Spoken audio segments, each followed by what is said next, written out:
سلام ګرانو زده کوونکو، په دې هیله چې روغ جوړ او صحتمند دی. ګرانو زده کوونکو، بیا هم زه ستاسې د پښتو د ژبې ښوونکی هلال احمد مهرس یم. ګرانو زده کوونکو، زموږ د نن ورځې درس دی شپږمه صفحه، دریم لوست. خپل پښتو کتابونه مو خلاص کړئ. پښتو کتابونه مو خلاص کړئ. پښتو کتابونه مو خلاص کړئ. او کومه صفحه دی؟ شپږمه صفحه دی. کوم لوست دی؟ دریمه لوست. ګرانو زده کوونکو، موږ مخکې له دې چې د نن ورځې لوست پیل کړو، راځئ په تېر لوست باندې رڼا واچوو. زموږ او ستاسې د تېر درس د څه شي په اړه و؟ زموږ تېر درس بې بریالی و. ګرانو زده کوونکو، په دغې لوست کې زموږ او ستاسې موخه یا هدف څه شی و؟ د بې د توري نوم، بڼه، شکل او غږ پیژندل و. ګرانو زده کوونکو، وګورئ، موږ د بې توری په تېر لوست کې ولیکه. موږ د بې توری څنګه لیکو؟ وګورئ، موږ د بې توری په دې ډول لیکو. موږ هغه کلمې پیدا کړې کومې کلمې چې په دغې توري باندې پیلېدې. نو کومې کلمې د بې په توري باندې پیلېږي؟ هغه کومې کلمې وې؟ هغه دغه کلمې وې. تاسې ته ما انځورونه راوړي. وګورئ، زه د دغه انځورونو پرته تاسې ته نور انځورونه هم در ښکاره کوم. کوم انځورونه چې د بې په توري باندې پیلېږي؟ وګورئ، بادام په بې باندې پیلېږي. باز په بې باندې پیلېږي. رباب په بې باندې پیلېږي. موږ دا کلمې څنګه لیکو؟ وګورئ ګرانو زده کوونکو، رباب. وګورئ، باز. همدارنګه بادام. څه شی؟ بادام. وګورئ، دغه کلمې ګرانو زده کوونکو د بې کومې کلمې د بې په توري باندې پیل شوي؟ آیا رباب د بې په توري باندې پیل شوی؟ نه، رباب د بې په توري نه پیلېږي، بلکې رباب د بې په توري باندې پای ته رسیږي. په رباب کې وروستی توری د څه شي توری دی؟ د بې توری دی. رباب کې موږ څو دانې د بې توری لرو؟ په رباب کې موږ 2 دانې د بې توري لرو، یو په منځ کې او بل په پای کې دی. ګرانو زده کوونکو، باز د بې په توري باندې پیل شوی. وګورئ، لومړی توری بې دی. باز څنګه لیکو؟ وګورئ، بې الف ز. باز لومړی توری بې دی. بادام.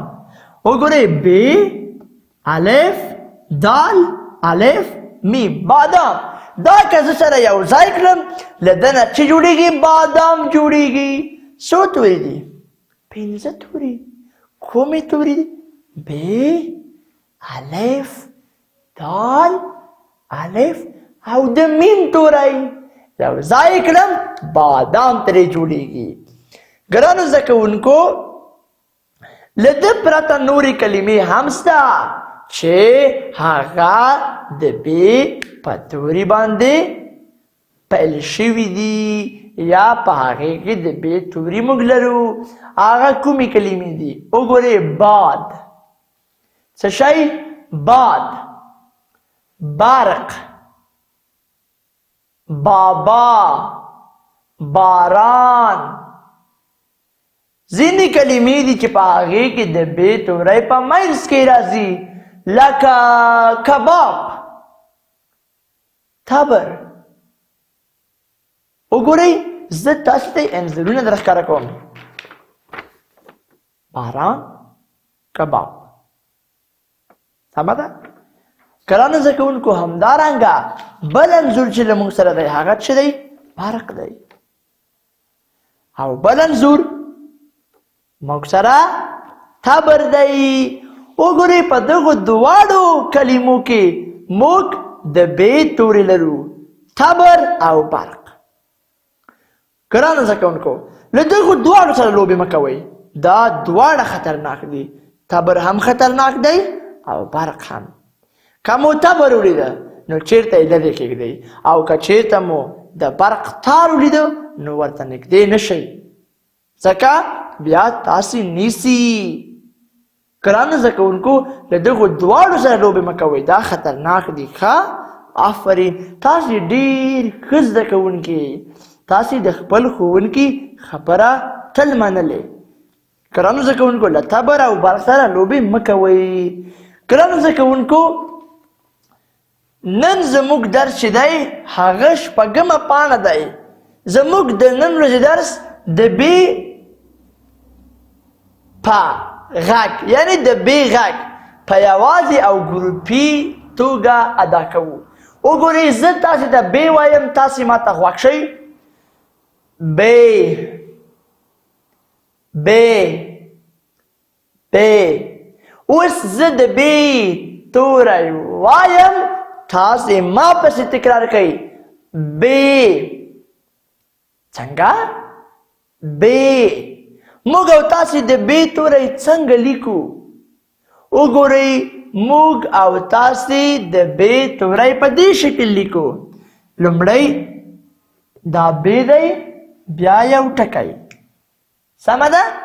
له ده نه وروسته وګورئ بیا ب یو ټکی. وګورئ زه یې تاسو ته بیا هم لیکم تر څو ستاسې سم زده شي. وګورئ ب. ګرانو زده کوونکو راځئ زده کوونکي دې لومړی لوست په خپل منځ څو وارې ولولي. تاسې دغه لوست ولولئ، خو مخکې له ده چې تاسې لولئ زه یې تاسې ته یو ځل بیا هم لولم. دا زموږ تېر لوست و تر څو ستاسې سم زده سي. وګورئ ب بریالی. بریالی کباب خوري. بابا هم کباب خوري. اوس ګرانو زده کوونکو تاسې دا ما پسې بیا هم تکرار کړئ. ب. آفرین. بریالی. بریالی کباب خوري. بابا هم کباب خوري. تاسې اوس ګرانو زده کوونکو دغه متن له ځانه سره ولولئ. زه تاسې ته غوږ یم. ډېر ښه، تاسې بیخي سم ولوست، تاسې بیخي سم زده کړئ. ګرانو زده کوونکو تاسې د ب توری شکل په هوا کې رسم کړئ. وګورئ زه تاسې ته د ب توری لیکم په هوا کې. ب ټکی. ب ټکی. ګرانو زده کوونکو له ما سره قلم نشته، زه له قلم پرته د ب توری رسم کوم. وګورئ په هوا کې ب. تاسې رسمولی شئ، تاسې رسم کوئ. څنګه یې رسموئ؟ آفرین، بیخي مو سم رسم که. ب ټکی. وګورئ ب او بیا ټکی. ګرانو زده کوونکو راځئ اوس کلمې په هوا کې رسم کړو. هغه کلمې په کومو کلمو کې چې د ب توری شامل وي. راځئ لومړی باران رسم کړو. وګورئ با ټکی. ران ری الف او نون. راځئ بابا رسم کړو. وګورئ بابا زه څنګه رسموم. ښه، ب الف بیا ټکی، بیا ب الف بیا ټکی. با با. تاسې باران راته ولیکئ. باران څنګه لیکئ؟ باران داسې ولیکئ. ب الف ر نون. تاسې باران رسم کئ. دا رقم باران په هوا کې ولیکئ. آفرین، ډېر ښه. ګورئ، ب الف بیا ټکی بیا ر بیا الف بیا نون. باران. ګرانو زده کوونکو، موږ او تاسې د ب توری یا د ب د توري شکل په هوا کې رسمولی سو او د قلم پرته. وګورئ، ب. تاسې ما ته ب ووایئ. وګورئ، زه یې تاسو ته وایم، تاسې غوږ شئ. ب ب ب. تاسې ووایئ. آفرین. ما ته غوږ شئ، ما پسې تکرار کړئ. ب ب. ډېر ښه. آفرین. ګرانو زده کوونکو، تاسې د ب توری په خپلو کتابچو کې په کور کې ولیکئ. تاسې څو ځلې د ب توری لیکلی شئ؟ 10 ځلې. زی تاسې د ب توری په خپلو کتابچو کې 10 ځلې ولیکئ. تاسې د ب توری څنګه باید ولیکئ؟ وګورئ، زه تاسې ته د ب توری لیکم، تاسې په همدې شکل د ب توری په خپلو کتابچو کې بیا ولیکئ. وګورئ، ب. وګورئ، ب. وګورئ، ټکی ورکئ. ټکی مو هیر نشي. ښه ګرانو زده کوونکو، ب. وګورئ، ب. دا ستاسې کورنۍ دنده ده. تاسې د ب توری په خپلو کتابچو کې ولیکئ. تاسې پوهیږئ چې زه ولې تاسو ته کورنۍ دندې درکوم؟ ځکه زه پوهیږم تاسې خپلې کورنۍ دندې په وخت سره سرته رسوئ. ګرانو زده کوونکو، دا و زموږ او ستاسې د نن ورځې لوست. تر بیا لوسته تاسې په لوی رب سپارم، په دې هیله چې تاسو ته د نن ورځې درس ګټور تمام شوی وي او تاسې ډېر څه زده کړی وي. ښه ورځ. د خدای په امان.